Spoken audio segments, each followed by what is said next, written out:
ಬಲಪ ಹಿಡಿದ ಭಗವಂತ ಇರುತ್ತಾನೆ ನಮ ಸುತ್ತ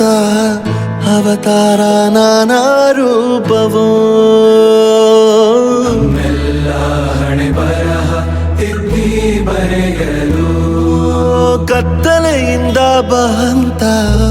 ನಮ್ಮ ಕೈಯ ಹಿಡಿಯುತ್ತ ಕರೆದೊಯ್ದ ಬೆಳಕು ತೋರಲು ಭಯವಾಗಿ ಗದರೋದು ನಮ್ಮ ಬೆಳೆಸಲು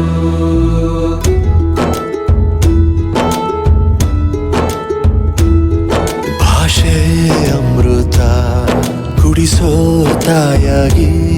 ಭಾಷೆ ಅಮೃತ ಕುಡಿಸೋ ತಾಯಾಗಿ ಭವಿಷ್ಯ ಬರೆವಂತ ತಂದೇನೋ ಆಗಿ ಬರೆವಂತ ತಂದೇನೂ ಆಗಿ ಚಂದದ ಜೀವನನ ನೀಡಿರೋ ಗುರುಗಳು ನಮ್ಮ ಗುರುಗಳು